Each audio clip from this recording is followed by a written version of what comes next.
Hey guys, how's it going today? Pretty good. How are you guys doing? Good, good. I'm in a good mood today. Everything's going well. Sorry, team. I was just posting out the spaces, just trying to get it out there, get a few more people hanging out in the audience. I am doing well today, Edward. Thank you for asking, my friend. Good to hear.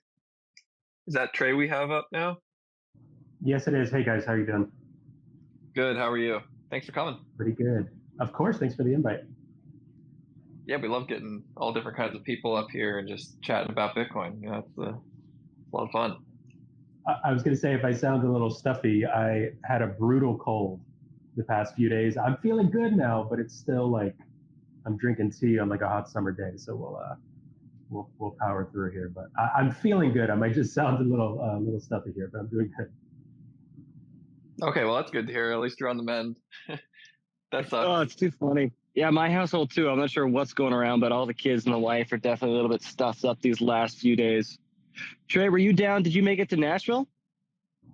I didn't, unfortunately. So actually, in my fiat day job, as they call it, I'm a development director for a nonprofit legal aid organization, and I was in a conference in Atlanta, Georgia, and I guess I picked up something through all of the lovely flight delays and crazy conference. So caught something at a different conference end of last week. Oh, that's very cool. I'm not familiar with that. Could you expand a little bit more? What's the other projects and things you're working on?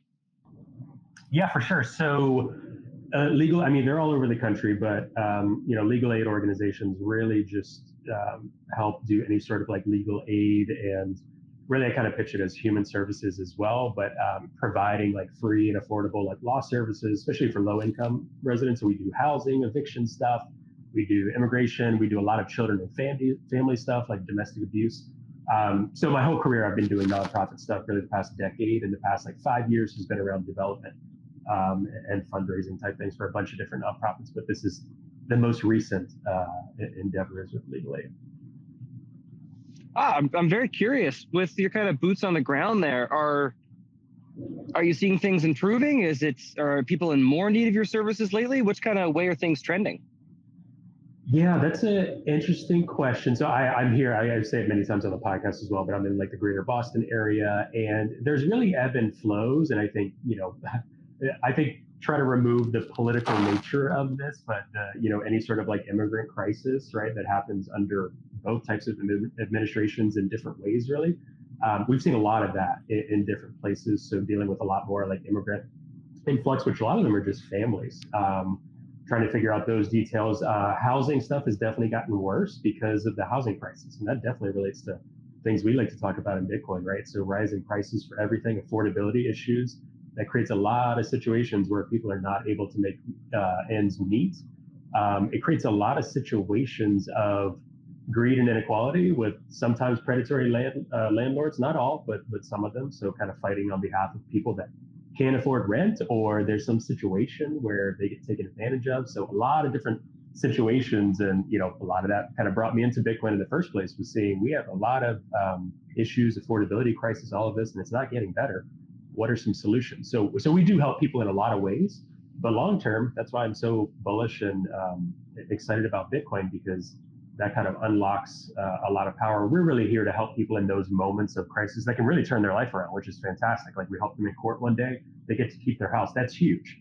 Okay, now that they do that, maybe they can save in better money, those kind of things. And to be honest with you, right, it's tough to tie my Bitcoin world into that, like especially a US-based nonprofit. I've made some inroads here and there. It's easier to do that with global nonprofits. You've seen a lot of global nonprofits, and Human Rights Foundation, obviously a great example, doing Bitcoin. In the US, it's tougher because we don't need it as much, so to speak. It's tougher, but there continues to come a time year after year where things are more expensive, affordability is tough, different presidential elections come and go, and things stay the same. So a lot of people are looking for different options, and that's why I'm incredibly bullish on Bitcoin. That's really interesting. Yeah. Oh, go ahead, Joe. Yeah, it seems to me that the price and affordability seems to only be moving in one direction, and that's more expensive. So that's definitely a big deal. Great work that you're doing. I actually have a question for you. In the circles that you run in these nonprofits, you mentioned not so much pro Bitcoin there, but are you seeing an uptrend in people who at least get it? I don't know. Can you guys hear him? No, sorry, Trey, I can't hear you at the moment either. Yes, my apologies. I thought that might have just been me, so I was just hanging out there for a second. Yeah, well, I was just going to add comment about the housing stuff, and the housing market has particularly seen the most inflation for people in my age range. I'm a younger millennial. Most of us want houses. We want to build families, and that's a pain point right now, is getting the house. And there's the obvious, Bitcoiners talk about it all the time. That there's the combating inflation, and I don't know how I'd be able to do it. I don't know how a lot of people in my age group would be able to do it either without Bitcoin. And there's obviously going and getting a better job and stuff, but you look at those charts about wage and asset prices, and they definitely are outstripping the pace of wage growth. So I think what you're doing is really interesting, and I was kind of curious as well about if you kind of got into these groups before you found Bitcoin, or if that was flipped around. Maybe you found Bitcoin first and you got into this stuff. Yeah, can you guys hear me right now? Yeah, I can hear you. We can now, yes, yep. Okay. I don't know what happened there. I got into really nonprofit work back in like 2015 or so. So I've been doing this stuff for a lot longer. I didn't get into Bitcoin until early 2021. And if most people are being honest, it was a bit of, I wouldn't even say selfish. It was, I had student loans. I was making a decent living, but in nonprofit. So I wasn't going to be, necessarily rolling in it. And I was trying to think, okay, do I want to play the stock game? I don't really feel great about doing that. Sure, a little bit, but like, I'd like to be able to retire. I was very much a political nerd as well, and really just worried about, okay, speaking of millennials, are we going to be able to afford Social Security? Are we going to be able to have these things that our parents' generation and grandparents had? And I'm like, I'm not sure. I'm not necessarily going to bank on that. I'm quite nervous about that. I'd rather have something that's a bit different. Started learning about Bitcoin early 2021. Really got orange pilled a bit more, hearing from Human Rights Foundation, Alex Gladstein, and that's when I actually kind of discovered that this is something that I'd really like to be a part of and interested in. And then, to the point of the progressive Bitcoiner, getting in, the narrative didn't necessarily speak to me a lot from the kind of the libertarian right-leaning angle. And I saw that a lot of progressives and left-leaning folks were really turned off by this. They were then kind of making up stuff about Bitcoin. And I'm like, okay, well, like I was able to push through this. And I think it's because I grew up in quite a conservative area and kind of had an understanding of how to interact and communicate with a bunch of different types of people, which I think is normal and healthy, obviously, in a democracy like America. That's really important. But at the same time, I was like, okay, there's clearly a lot of folks from the left and progressives, and a lot of people in the nonprofit world as well, where I was, that don't see the benefit of this. They perhaps might be some of the last people to see the benefit of this, and maybe that's still true to this day. But I'm like, all right, I'm in on this Bitcoin thing. If they're going to listen to anybody, maybe it'll be me that can speak to their values and speak in a way they can understand and resonate with. And there's others of us as well. Jason Mayer does an incredible job of this with his book and going around. So there's more and more that are willing to do that. And I'd say anybody can do that, right? I think there's a conservatives case for Bitcoin now. There's a lot of other books and resources depending on, Bitcoin is for everyone. So it's about finding those people that you can resonate with and talk with, and hopefully we get to a point, and it's truly my desire, we're saying something like a progressive Bitcoiner or a conservative Bitcoiner, all these different groups and labels is kind of silly, because it's like, okay, yeah, it's just this thing that's here and it's throughout all the world. We still have a long way to go with that. That's why I'm still doing this quite a bit, and we'll continue to do so. And we'll pivot at some point, but right now it's definitely a huge need. Angela, before you jump in there, I just have a quick follow-up question on that kind of as well, too. I'm curious if the other nonprofit organizations, if you've had any fruitful discussions with them about using Bitcoin as a reserve asset to kind of plan out longer into the future for them. My experience is incredibly limited, but from the few I've talked to, it always seems like funding and that consistent cash flow and donations coming in is really critical to the operations. And so I would think a strong savings vehicle might be something that they're interested in.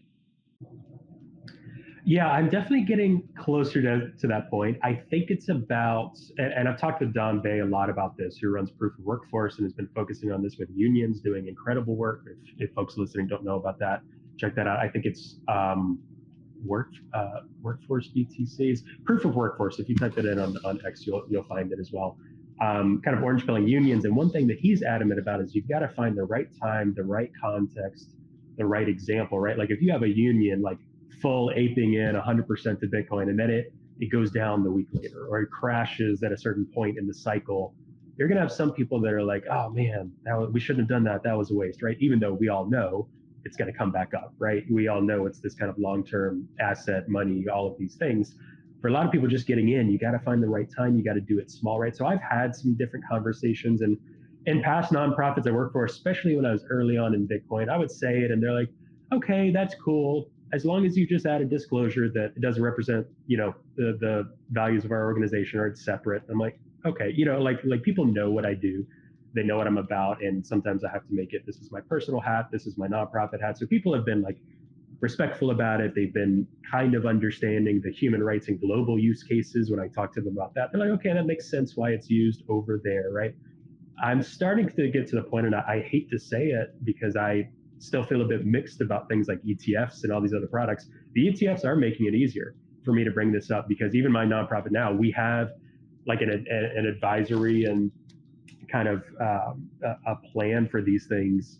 And with the ETFs and financial advisors, we do have a little bit of savings and reserve that we use on that front. So it's getting closer to me being able to talk with our board about the ETFs, and then maybe that leads into actually holding Bitcoin. So definitely the treasury asset is really, really important. I'd love to get into mining as well. Like I personally mine Bitcoin. I see a huge revenue flow for nonprofits to do that more in the US. But again, like I said, nonprofits in the US aren't struggling in the same ways as some other folks and groups do. So will we be some of the first to hold Bitcoin and things like that? Not necessarily, but obviously we're ripe for being able to do that. So the ETFs have made that conversation easier, I will say. Awesome. Oh, that's wonderful. That's so good to hear. Vangel, you've got a question. I see your hand up there. Yes, more like a comment. I wanted to piggyback off what Trey was saying a little earlier. How when he mentioned, what do I do? Do I play the stock game? Do I?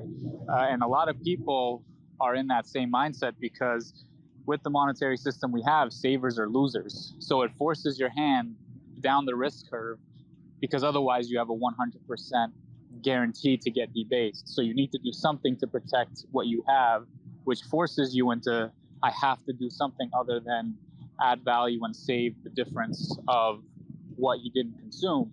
And another thing that he mentioned about the housing prices, I've noticed because I have some friends who are looking to buy a house right now, and they're fairly, them and their spouse are fairly successful. And what I hear over and over again is that they're offering down on houses that are ending up getting sold $20, $30, $40, $50,000 above asking, and they're getting paid in full. So they're not taking a loan. And around the same time, banks are not really loaning because of economic conditions. It's too high up the risk curve, and the interest rate that is on these mortgages right now is too high for the average family to afford if the average income is around $45,000 a year, give or take. I know some states higher than others, but it's a terrible environment to try to buy a home, especially when companies like BlackRock can offer above asking and just buy up all the single family homes that are around the US. So I see this as a big problem, and commend Trey for the work he's doing in trying to help with this situation. Yeah, absolutely. I just want to add real quick to anyone in the audience, if you want to come up and ask us a question or join in on the conversation, don't be shy. Yeah, I'm kind of curious, Trey. Being a progressive in the space, most people are aware that like the Bitcoin space, a lot of people came from like libertarianism, maybe in the earlier days, and then on top of that, we've had a lot of Republican people, and this is coming from an American perspective, but we had Trump at the conference, and then Cynthia Lummis was Republican. So a lot of these politicians are coming as Republican, and the support on the Democrat or liberal side is a little low. But I think that we need that representation. I think because money is for everybody, and I don't think that it should become partisan, because that'll affect policy that gets passed, and it'll affect reception from certain parts of the population. I think neglecting arguably half the country, or whatever amount of people vote for that side or the other, is kind of foolish. And there's a lot of studies that show, on a side note, that political preferences just come down to personality traits, and that very predictable based off of a personality test what you would vote for. So yeah, I think that like what you're doing, and by highlighting like your entire brand is progressivism, from a Bitcoin lens, and I really respect that. I think it's especially coming into the space, like I said, a space that's dominated by an opposing viewpoints, it can be a little hostile. So I just want to hear from you some of the challenges that you might have faced around that, and if you had anything to add to what I said. Yeah, I think there is a lot. I think I'll just comment on the last part, right? I think anyone coming into an environment, let's say, it's kind of funny because Bitcoin is this, this open source protocol. It's very digital oriented, so a lot of people come online to learn about it. Well, online on X or wherever, it's going to bring out some people that are here to troll, regardless of whether it's progressive, whether it's some other thing, right? So that's almost like a separate thing in general. I'd say that's why I speak so much to values, because I think it's really hard to say what does everyone have in common that gets into Bitcoin. And I think I go back and forth with this all the time, because some people say there isn't really a Bitcoin community. There's just Bitcoin. It's a protocol. You can look at it as just a tool that it is, but also there is a bit of a ethos if you understand it and get to know it a little bit more. It's so many different things. I would say, and some people might say, well, you're a progressive saying this, and I know it can sound a bit contradictory, but bear with me. I think a lot of people that really get into Bitcoin see it as anti-authoritarian, and I think there can be authoritarianism regardless of political party. Now, the left, I speak out on it all the time on the podcast, right? I think things like Senator Warren's approach to Bitcoin is very authoritarian, like financial freedom is very authoritarian. Or lack of financial freedom and the things they want to kind of try to take away, which I believe would be unconstitutional and fought in courts anyway, but we obviously don't even want to risk or get close to this. There's a lot of things that is troubling from the Democrat side that I'd like to try to influence, right? What I try to influence and talk to are people, the voters that then influence their politicians, right? I'm not necessarily running the podcast or doing these things because I want the politicians to listen. If they do and their staffers do, and we try to make headway there, which we're trying to do a bit more of, to be honest, heading into this election, that's great, because there's no guarantee that Trump is going to win. And even if Trump wins, that is good for Bitcoin, right? Same thing with, there's no guarantee, right? So it's about like, speaking truth to power and trying to do that. And from the left, though, people who are actually progressive, because I think a lot of libertarians or folks from the right will say, well, Democrats and progressives are obsessed with centralization of power and this and that. Well, you could argue that of any politician, of any government official, right?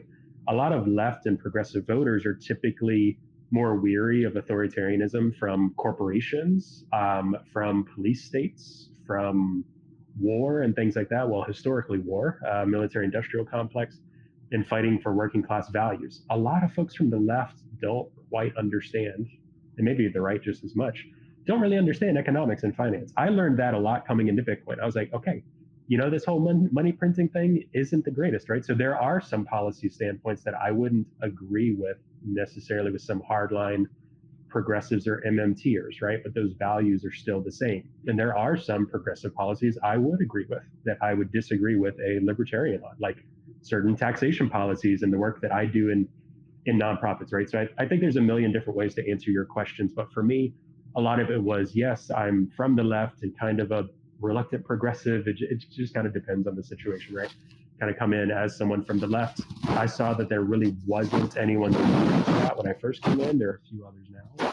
And I was like, well, I'm going to keep kind of speaking for this. When that feels like it's kind of smoothed over in terms of there's plenty of voices, there's plenty of narratives to say Bitcoin is not partisan and all of these things, I might pivot and do something else. I kind of see myself always being involved with Bitcoin and trying to see it succeed and used worldwide. But that's really why it became my focus, because there was really no one articulating to the left. And I don't want people on the left listening to folks like Elizabeth Warren and saying, okay, she's right, when those are just lies, or listening to Donald Trump and saying, okay, Bitcoin is just for Trumpers, or whatever the case may be, right? That's so silly. I want people to be able to say, I have my values, and Bitcoin can appeal to me regardless of what those values. I think that's a very commendable approach, and I very much kind of echo your sentiment there. I think it's important, particularly when we're trying to bring Bitcoin to newcomers, that we find them where they are, right? We approach the left from the left and the right from the right. And on that note, Trey, I'm curious what issues you found most resonate with the people that you're speaking with. Is it the environmental aspects? Is it the kind of financial freedom aspects or anti-authoritarian aspects in different areas around the world? And I'm curious what matters to them that you find you can tap in and have common ground. Yeah, pretty much all the ones you mentioned. I think it depends on the individual, but also just speaking to, like, when I had friends in my life, they're like, "Oh, you run like a crypto podcast, right?" And I'm like, "Okay, well, let me start off there. Let's talk about that a little bit." A lot of times I'd hit the human rights angle pretty hard, and they'd say, "Wow, I had no idea." Like, "Wow, okay." Like, I thought it was just this like crypto gambling stock thing. So starting off with that, but again, human rights can appeal to progressives and folks from the left, but it is not owned by the left. You know what I mean? So I'm talking about values. It's not necessarily like, let me get this political candidate to be the Bitcoin candidate. And then it's articulating things like a lot of the things we talk about in the nonprofit world, especially fundraising, is you need to speak to people where their values are. Like, typical today Republican or conservative values or talking points are about like strength, pride, patriotism, honor, these kind of like historic Republican talking points. The left and Democrats are more social justice, equity, fairness. So just understanding that, right? All of those values can be commendable values, but understanding your target audience is really important. So that's the way I take kind of those transferable skills from a nonprofit world to here, is like, okay, trying to reach out to the left, they're going to want to hear how Bitcoin is actually financial inclusion, whereas someone on the right might want to say how it's sovereignty for their family, right? Something like that, right? Even though I think those are important things in general, but just stereotypically, some of those things that are more talking points that resonate with folks on the left, they want to hear how it promotes financial inclusion, like it banks the unbanked. The environment angle is huge, that I think we are winning on, with just a lot of data that's been coming out the past couple of years about how it's sustainable, and how, honestly, even greedy wise, it's better to be sustainable because you're better off finding stranded energy that happens to be renewable, and that's good for bottom line for miners, right? So regardless, but combating like the Greenpeace narratives that we won't even waste time on, it's just not even worth it. Those things are really important, but we have been winning on the environment argument.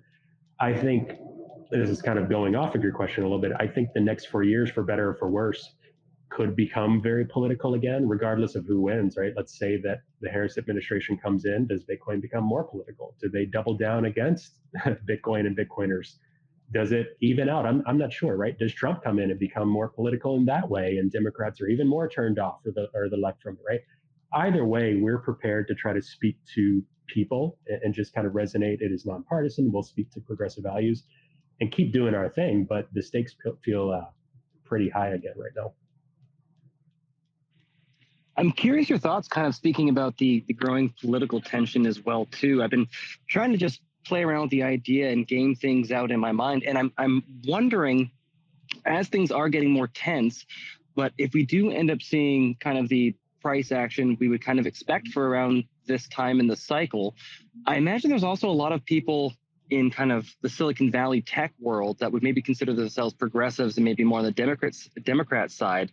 They're going to have a financial interest in both sides being, for lack of a better term, not hostile towards Bitcoin.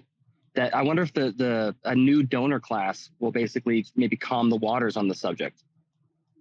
Yeah, I think so. I think that's why it's really critical that Bitcoin just kind of slowly eat the world too, that it becomes just a part of everyday transactions, savings, whatever, so that, we, like, there is criticism from the left of corporations and media, but there's not a criticism of social media in general. You know what I mean? Or like the internet in general, right? There might be criticism of certain companies or certain individuals.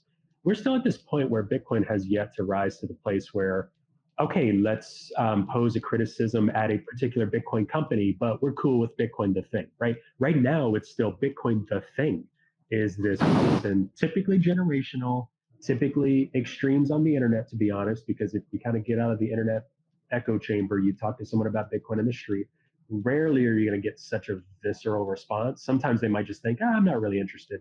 It's usually a bit more passive in my understanding, and typically because they don't really understand it. It's more online, the intellectual left, or the trolling right, whatever you want to call it, the intellectual right. I mean, both extremes here have certain views on Bitcoin. I think that will help just seep it into, okay, Bitcoin is here, just like the internet is here. Now, who are the companies or products you'd like to support versus others? I think that's a really, really critical point. That's why I have been quite frustrated, to be honest, when there are some tech CEOs. I'll be honest, like the Winklevoss twins, I think their approach is incorrect. I've been a little frustrated with that. I think they have a lot of reason to be upset and frustrated with the SEC, and there's a lot of other crypto stuff going on with their companies, right? But kind of this all in on Trump or all in on a certain mindset, we're gonna own the other side, right? I don't think that plays out well as a business leader that needs to interact with whatever administration comes in, whatever. And I understand, I'm friends with a lot of Bitcoin miners that have really been screwed over by the Biden administration and really have been on edge about taxation and all these things, which again, I think in the courts will be found illegal and won't actually come to pass. But they just shouldn't have to deal with any of this. That's not a right or left thing. But again, like I said, I think people just need to have low time preference on this and follow the long game and say, let's just keep pedaling. I think something like Cash App, I think they've been doing a great job, rolling out products, rolling out announcements here and there. But obviously individuals are entitled to what they do. There's free speech in America, which is great. So if there's a company CEO that really would want to go all in on Trump and say, we hate the Democrats, that's fine. And vice versa. I don't think it's smart for any extreme. Obviously the progressive Bitcoiner, we're going to speak to progressive values. We're not a Bitcoin company that's running products like this. But anyway, I digress. I think we still got a little ways to go on that, but I hope you're right about this new class of Silicon Valley, whatever it is, just say we're going to build on Bitcoin and use Bitcoin products because it's just awesome, and we're going to keep doing that. Yeah. I think you hit the nail on the head there. I was thinking as you were saying that, Bitcoin is still niche and it's a nascent, asset and technology. A lot of people have not experienced using it or even really seeing it or have any firsthand experience with it. And for it to become something that is more bipartisan and more generally accepted by normal people, it needs to become as ubiquitous as something like the internet, like you were saying. I like to frequently tell people, like, a Democrat is never going to get up on stage and say we don't like the dollar, or they're not going to have an opinion on the dollar. Period. Like that. Like you don't hear that people having opinions on the internet or the dollar as a currency, because it's just you have to use the dollar. It's money. Like, and that's all Bitcoin is too. It's just money. So people will, on both sides, like Nathan was saying, this donor class could emerge from people on the left that aren't in the Bitcoin space right now in the same proportion as on the right or the libertarians are going to have to come because they're going to need better money, and it's just objectively better money when you compare it to fiat currency. So we're going to see this transformation happen, over the course of, I don't maybe we could speculate here. We could have a conversation about it. I mean, I don't know how long it could take. Things can happen gradually then suddenly, or it could be a gradually, for a while, and we just creep into that new paradigm of Bitcoin as money and hard money. But I think that until it becomes something that is just like having a router in your house and you're connected to the internet and your phone is always connected to the internet, until people have Bitcoin in that kind of way, it's going to attract certain groups of people for certain reasons, and it's going to be criticized or praised as a protocol when the protocol really is just this very simple, almost boring thing that just does what it's supposed to do and doesn't have any opinions. And it's like you said, like going to be more focused on the companies that are building on it and the software, maybe, a certain wallet. And I think Bitcoiners do this. We criticize certain wallets and certain companies and be a little toxic sometimes, but I think it's all for a good reason. And I think that that's more appropriately where our focus should be placed. But yeah, I mean, if you have anything to add to that, that'd be great. Also, I see that there's some new people joining the chat. Welcome. And if you have any questions for ourselves or Trey, whether it's on topic or anything Bitcoin related, please don't be shy and raise your hand. We can invite you to the stage and you can ask your question or comment. Yeah, I was going to say I've been thinking about something else a little bit more too, because I think some in the Bitcoin community, particularly even the libertarians or the anarchists in the community will say, okay, people are only caring about number go up, and obviously progressives, I think, in the space as well are a little bit weary of this, whether it's for conferences or politicians getting into it or different individuals. But even if someone just wanted, and like Larry Fink, BlackRock, another good example, even if someone is just focused on number go up, just focused on the digital gold aspect, which I think it really requires medium of exchange as well, even if someone is just focused on that, why would you want to risk only half of the population in America, or in many progressives worldwide, viewing it as a asset class or money or whatever that is tied to a political cause? Wouldn't that affect your number go up? So I think it's in everyone's financial best interest to see this as nonpartisan and to do everything we can to push out those messages and encourage that, even from just a number go up perspective. Even if that was your only concern, was number go up, I want to get as rich as possible. I'm not sure you're going to get as rich as possible if Bitcoin is seen as Trump MAGA coin, right? And that's not me trying to be dismissive or kind of make fun of that. And I don't actually think that will happen, to be fair. I think that it will rise above that. I got to kind of tamper my expectations. I think it can slow down some adoption, get us into some trickier waters that I'd rather have us avoid.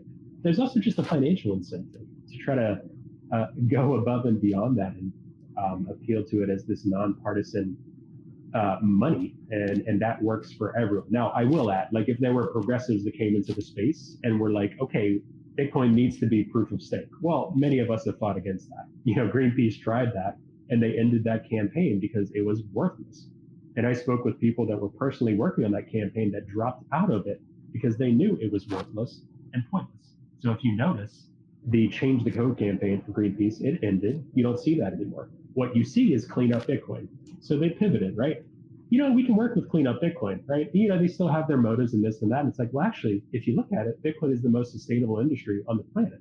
So we did actually clean up Bitcoin. It's always been cleaner than banking, than other things, right? So obviously, if someone from any group kind of comes in and they want to change what makes Bitcoin Bitcoin, that's a non-starter, right? That's not something that we're in. But I do believe that Bitcoin, the protocol today that it is, 21 million, proof of work, all these things that are really foundational to Bitcoin, I think it does work for everyone. And your ideology, it's not that it doesn't mesh with a certain ideology. No, I completely agree. And I'm reminded, we had a wonderful conversation recently with Alan Armstrong, the author of The Bible in Bitcoin. And we're talking about basically approaching Christians with regards to why they would be interested and have value stored in Bitcoin. And the one thing that just keeps kind of coming to mind for me in this conversation is kind of regardless of where your values are, if you can adopt a sound money strategy that allows you to preserve your purchasing power, then you'll have the ability to help move forward the things in the world that you want to see. So even if I may disagree with you on the best approaches to stuff, if you adopt Bitcoin, you're going to have more optionality to put forth in the world, the values that you espouse. I'm just curious your thoughts on that, Trey. Yeah, 100%. I agree with that. And I think there's, we talk about it all the time, and I'll say from like a progressive platform, right? Like progressive politicians typically want to support workers' rights and workers' wages and more money for families so that they can, not just survive, but thrive. You hear this all the time. Well, what's the best way to do that with a money that actually you can save them, that's actually worth something, right? So I don't think there'd be any ideology or group that would necessarily say in the US, right? And again, I'll speak for myself, from the progressive Bitcoiner, but myself, I'm not into centralized communism. I'm not a communist. I'm not even a socialist, right? I'm kind of a left liberal progressive. There's kind of a full spectrum of that, but everyone wants families to have money and be able to just earn a living, support themselves, support their families, go on vacation, all of these things, right? These kind of family values, individual values. And so the concept of someone disagreeing with sound money over that. Now, we can disagree on, what is the best kind of mechanisms for different support, like the nonprofit work I do, what should the government do versus private industry do. Those are different things, right? But a government or a individual or a company working off of sound money is just an inherently great idea. And I do hope that we get away from, I suppose the MMTers would disagree with that a little bit, but I think the assessment is flawed there. I do hope we can get away from that, even be a political thought of sound money and what to do with that, because that's just ridiculous to me. And unfortunately, a lot of folks might see it, the intellectual left side might see it as that's a libertarian concept. And it's like, Marx talked about sound money and kind of commodity money. So there's all sorts of ideological camps that talked about money, this kind of running everything off of fiat currency standard and the petrodollar since the 70s. That clearly is not the greatest way to work things. And it's also not the way we've been doing it for the longest. It's a very, very, very new idea that many folks pretend is the only way to do things. And we Bitcoiners obviously know that's not the case. Oh, that's wonderful. I do have a question here from the audience from Sat Herder. They're wondering about using multiple bit axes or miners together. For example, establishing a family mining pool through a solo mining pool with family members around the country. Edward, do you have any thoughts on doing a little bit axe mining with your family? I think that sounds really like an interesting idea. Setting up like little pools. I don't see why you wouldn't be able to do it. I've personally never set up my own pool of miners, but I have done my own personal mining in my home, and I mean, I can't imagine. I know connecting to a pool is very simple, so I'd imagine it just requires some kind of coordination. And people very easily can link together multiple miners to contribute to the same hashing power. So, like, if you have three S9s or S19s or bit axes, it's very easy to link them all together so that they're working in tandem. So I don't know if you, Nathan, or anyone else up here has any specific advice as far as getting that set up. I echo your thoughts, and I agree. It shouldn't be too difficult, generally speaking. So I haven't done multiple miners with any of the solo pools, but I imagine it's very much the same in terms of you're just assigning which workers are yours and then just having those, if there's any rewards, go to the accounts that you've given. So Saturday, I think that should be 100% possible if you want to get the family a bunch of little forever lottery tickets and link them up together. Should be doable. Should be doable. Yeah, I encourage you to look that up, and if you find anything, there's a bunch of good mining accounts on Twitter. Drawing a blank on like who would be probably the best one. 100% talk to the guys at Decentral. Jonathan, the team over there are fantastic.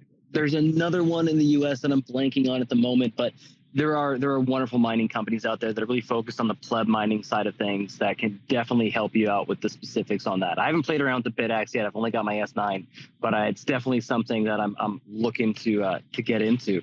Trey, you mentioned you've done a bunch of stuff in mining as well too. Any thoughts or comments? Yeah, I've played around a bit with Home Mining Original, but what I settled on, not to show them, but I will too. SAS mining is where I do my mining through. So it's cloud mining, which I know that's a whole another conversation, right? But it's a hosted miner platform. But it goes right, the rewards go right from the pool directly to your wallet of choice. So in terms of like orange pilling or having it easily accessible, I think people should understand mining, understand the upfront costs, the energy rates, all of these things. But for me, I have many miners there. I've been doing that for like a year and a half with them, and definitely love it. Yeah, I mean, I think with regardless of what mining approach you do, just kind of splitting it from the pool, I think one of the easiest ways might be someone managing it themselves, kind of like when we talk about like Fediment systems or kind of being that trusted party for your family, just like with self-custody or anything else. That might be the best way to start. And then once people start kind of learning, they can peel out from there, because really it's really like pool focused. And then the pool you can send it out. So regardless of how you know, whether it's SaaS mining or whether it's a miner you do from home and connect to the pool, it's about how you split those rewards out. 100%. Be the Uncle Jim in your family. Help everybody out and take care of them. Quickly, a bit of a side tangent here too. Trey, I'm curious. So you came in 2021. You're coming from the progressive kind of perspective coming into Bitcoin. I'm curious if any of your views have changed or shifted over your time in Bitcoin. Yeah, that's a good question. And I get that a lot. I mean, I think a lot of people get that a lot, not like me specifically or progressives. A lot of people get that in Bitcoin. And I would say my values, my things I care about, that didn't really change. I think I learned a lot more, as I hope a lot of people do. I learned a lot more about how money works, how the economy works. I still don't know. It's very complicated. I think if anyone says 100% this is how it works, it's very complicated. Governments and world economies have these very intricate tools that they use today. So it's very, very complicated to understand, but definitely just how money works, right? How some of the basics of like inflation, some of the basics of these different tools the government uses and central banks and all these things. Definitely learned a lot there. They made me more convicted about power to the people and a lot of kind of progressive ideals. And also energy markets, right? I think I kind of doubled down more and became a bit more frustrated with some climate movements and some folks and friends of mine that kind of refuse to understand and hear that the free market Bitcoin mining enterprise can do a lot to expand renewables and actually help our fight against climate change. When a lot of them are like, no, the only thing that's going to change is we end fossil fuels tomorrow and governments need to pay for this. And I'm like, well, if we wait for that, my belief as a progressive and just my own values thinking that climate change is this threat we need to take serious, we're going to run out of time. That's not going to work. We need some free market enterprise that Bitcoin mining is doing today. So I learned a lot more about energy markets, grids, grid stabilization, how all of that works that I really didn't know much about prior to coming into this. So it's something that, you know, climate change, a climate movement is something progressives are really passionate about, but not a lot of them know how, you know, a lot of this kind of electrification and grid work works and how Bitcoin mining can benefit that. So I definitely hit the ground running on that and have been able to orange pill some people through that, which has been really good. And there's been some people that I've just talked to and they kind of refuse to hear it out. And it's like, okay, you know, you just kind of, you just kind of move on. So I would say kind of the climate change, but energy market front, and then just learning how money works. Those are the two things that I really learned quite a bit about coming into Bitcoin. I'm curious on that note, the kind of yes and there. The conversations that you're having, how are people receiving the idea of moving more towards nuclear these days? I know from more the conservative and libertarian standpoint in conversations that I have, it seems like there's a lot of favorability for it, but I'm curious if it seems like, at least historically, and I could be completely wrong on this, that the progressive side was not in favor of nuclear, at least particularly where I am in Alberta, but that is a small sample. It might not actually be representative. Yeah, definitely walking back from it. I think and a lot of times what you'll see is if you look at like federal progressive leaders around the world, I mean, the U.S. actually has a great X account to follow. I think it's like the nuclear, let me see, the Office of Nuclear Energy account, Gov Nuclear. I think a lot of Bitcoiners would be surprised. The federal government is posting constantly about nuclear energy and all these great tools and resources to use. So I think the U.S. has kind of come back on that a bit. I think a lot of state leaders have also said nuclear we need to go for. Private industry is definitely all for nuclear. I think less and less you see some extreme voices that will say it more as a political statement than anything, but I've been seeing those die down more and more. I think really it's just there's a lot of kind of neutral or inaction that should be taking place on nuclear, less of a vehemently against nuclear. And again, that's in the US. I understand there's different, especially in Europe. I think it's been a huge challenge. Like Germany, right, is one place. I think there's many others where that's been a challenge, but I think it's because a lot of leaders and state leaders, they're having conversations with experts that are like, listen, we're really kind of on a crunch for finding energy and utilizing energy, and nuclear is a great option. So I think they've been really confronted with that, and they don't have good answers besides fossil fuels. And so they're seeing this as a real potential, but we need leaders that fearlessly step forward and take action. And there's not a ton of progressives that are like out there saying we need to do this right now. I wish they would. There's still a lot that are really adamant about building wind farms and doing solar, and that's it. I've seen very few progressives, I could be wrong, that are out there saying we should definitely do nuclear today and put billions of dollars into that or whatever. A lot of them are just kind of neutral or just staying quiet. But I've seen, at least in my personal conversations, less hostility towards it. That's good. That's good to hear, because going back into our earlier point in the conversation, it feels like a neutral sound money in nuclear energy should be a completely nonpartisan issue. It's like, guys, we both benefit from this situation. If your concern is CO2 emissions and climate change, well, nuclear helps that. If your concerns are affordable energy for both the market and individuals to better prosper, it's like I see no lose in this situation. I'm not sure why we can't all get on board. Yeah, one of my little pipe dreams for nuclear energy is to, before I die, see a world where we have small little nuclear reactors in our cars, and we never have to go to a gas station, and it'll just run for longer than the parts of the car will uphold and before they rust out. So, that could be a possibility. Maybe on a Bitcoin standard, we get enough innovation and wealth creation that we could see something like that in 50 years. But I want to shift the conversation a little bit, because I agree with what you're saying. And us at Bitcoin Mentor, we're here educating people. We're helping people from all different levels of experience with Bitcoin. Some beginners, some people more advanced. And I'm curious, maybe if you want to share some tools that you found success with. It's always good for us to have our eyes open to that kind of stuff. That could be software wallets, hardware wallets, or maybe even just exchanges that you find people are more receptive to. Yeah, that's a great question. I mean, we've got one of our longest partners just through the podcast is Bitbox, and I've been a user of them for a long time, even before the podcast, out of Switzerland. So I personally use the Bitbox hardware wallet. I think there's a lot of great hardware wallets out there today, and getting better and better. I know a lot of people have been enjoying BitKey. I think there's some kind of security things to look out for that I think that they'll be looking to do. Incorporating just a screen on the product so you can verify the address is really important. But I think a lot of people have said that, wow, that's like a really user-friendly approach as well. But yeah, I mean, for me, I'd highly recommend like Bitbox. I think it's like got incredible security. It's also easier to use. Maybe BitKey is like a tad bit easier to use in terms of that, but then there could be some security drawbacks. So again, the way I think about hardware wallets as well is just think about like, if you're whatever amount of Bitcoin you have, if you would be nervous if that were like cash in your wallet, consider getting a hardware wallet, right? Consider doing that, and take your time too. Like I first bought Bitcoin in 2021. I think it was off of Coinbase.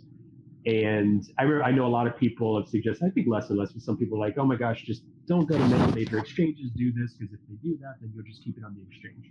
Well, to be fair, I bought Bitcoin, and then the first 2 months, I was really worried. I was like, I need to protect this. I want to like secure this.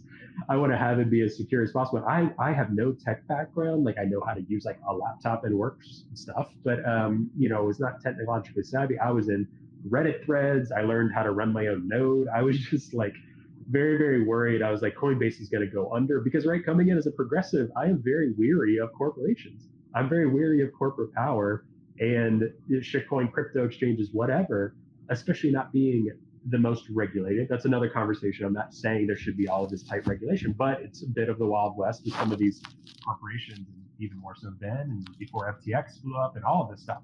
So I was just very weary. So I got that. I think my first wallet, if I remember correctly, was Moon Wallet, which I think a lot of people are using. I know a lot of people still do. There's submarine swaps, which are a whole nother thing. So it's not truly a Lightning wallet. I know they use that language still. So it's like a Bitcoin hot wallet. So yeah, for me, it's just like, take your time with whatever you're doing. I think the good news is every month there's more and more great products that I just cannot keep up with in terms of Bitcoin. And it's easier than ever to securely hold and store your Bitcoin, and more methods than ever with it, with seed phrase backup, micro SD backup, all of these different things. So just, play around with different tools. See trusted people. Like BTC Sessions, a great example, obviously, of just someone who does tutorials on YouTube. Like, just take a look around on X. Like, I wouldn't necessarily go to the App Store and type in Bitcoin and just download something there. You never know what's going to be kind of a scammy product or just marketing and it's not really Bitcoin or whatever. check a trusted group of people on X, use your supports, reach out and DM people in the community. If you have questions, say, hey, I saw you talk about this product, or I heard this, what are your thoughts there? I think people are more than willing to help people. In terms of exchanges, I love Fold as well, and I'm a Fold user. That's not really an exchange, but I get Bitcoin through that. Strike has been killing it. I think their UX is one of the best as well. Cash App has been doing it for a long time. Maybe that's an easy transition for people if people are already familiar with that type of like Cash App, Venmo thing. I would just suggest staying away from Coinbase, in my opinion, just because I think there's a lot of distractions with other crypto there. There's a lot of great Bitcoin only exchanges. If you want someone to just learn about and hold and buy Bitcoin, I would recommend a Bitcoin only exchange. But if they're already on Coinbase, sure, buy some Bitcoin on Coinbase and get it the hell out of there, out of any exchange really. But that's some of my initial advice for newbies. Oh, that's fantastic. Thank you. And I was gonna say, I haven't tried the Bitbox yet, so I think I got to get that one and add it to my collection of signing devices. Edward, your thoughts? I also have not tried that one, but I have heard a lot of high-profile people in the space talk good things about it. So I'm sure it is good.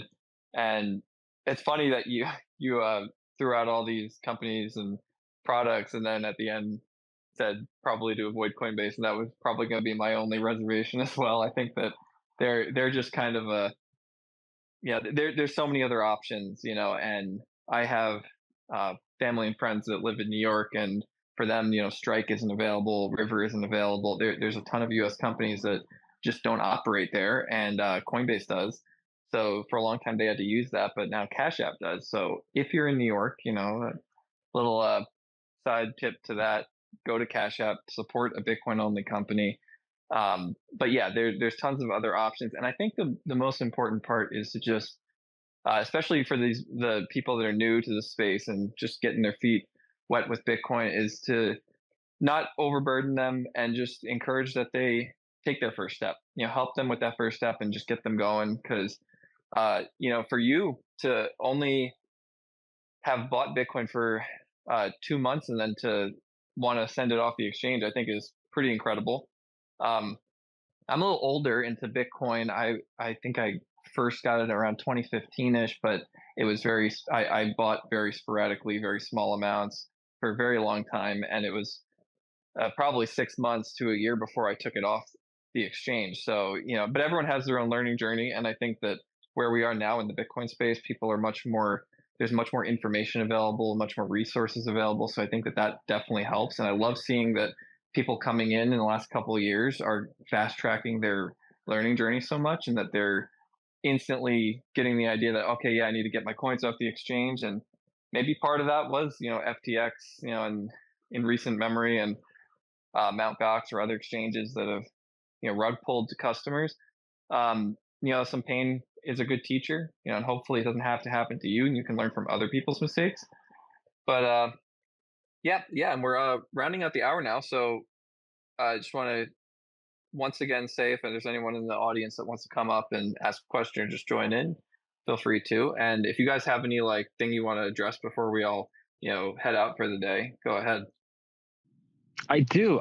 Before we wrap this up, Trey, where can we hear more of you? Where should people go to check out your stuff and to hear more of your thoughts, opinions, and your wonderful podcast? Yeah, you can obviously follow us on X. We're pretty much on most social media. We're really most active on X. We're also on Nostr. That's a whole nother conversation.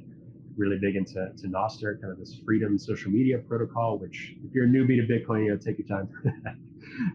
We're on LinkedIn. We're on Instagram, if you get it that way as well. And we're at tpbpod.com and progressivebitcoiner.com. So check out our website and wherever you get podcasts, YouTube, things like that. Yeah, we'd love for people to just listen to our content. I think whether you're a progressive or not, we really just try to have a wide variety of voices and global voices. Our audience is 45% global as well, about 55% listen in the US. So we really have quite a global audience that just resonate with, whatever we're talking about. We have conversations with African Bitcoiners, European Bitcoiners, New Zealand Bitcoiners. It's kind of all over, because Bitcoin is a real global story. So we really like to to highlight that as well. And currently we're dropping one show a week, always on Tuesdays. So just subscribe wherever. And yeah, I mean, I think there are a lot of people that, even if you're not a progressive, but you want to chime in and kind of learn how different people are thinking about Bitcoin. That's great too. If you want to share it with your progressive normie friends, that's always great. That would be much appreciated. So yeah, that's how you can find us. And I appreciate the time. This was really fun. No, thank you, Trey. I really appreciate you coming by and chatting with us today. Everybody check that out, and make sure if you're not already, follow him on X and all the other social media accounts if you can. And I just gotta say, Trey, I would love to have you back on again, because I know we're rounding out the hour, but I've got so many more, maybe deeper conversations about the implications for nonprofits, for kind of charity and government funding and these things as we move further down the kind of Bitcoin standard. But perhaps we'll save that for another time. Yeah, that sounds great. Anytime, just reach out. That sounds like a great conversation. Awesome. Good to hear. Yeah, thanks a lot for coming. We appreciate the conversation. And it's great to have, people from all different some different backgrounds to come into, the spaces and just talk about Bitcoin. I think that helps really add to the variety of the conversations we have on here. So yeah, you're more than welcome to come back. Maybe we'll set that up behind the scenes. But yeah, so I'll end it now. Heads up to everybody. We do the space every Monday, Wednesday, and Friday, 3 p.m. Eastern time. And give Trey a follow on his account here and the other mentors that were up here to talk. And if you want to learn more about Bitcoin Mentor, you can go to bitcoinmentor.io and you can email us, book free one-on-one session, and just get to know what we do and how we might be able to help you. We can do anything from self-custodying your Bitcoin to running a node to maybe some home mining, really whatever you are interested in with Bitcoin. But hope you guys all take care and have a good day, and we'll see you guys again on Friday. I really look forward to talking to you guys then. Cheers. Thanks, guys. Cheers, everyone. Talk soon. Bye-bye.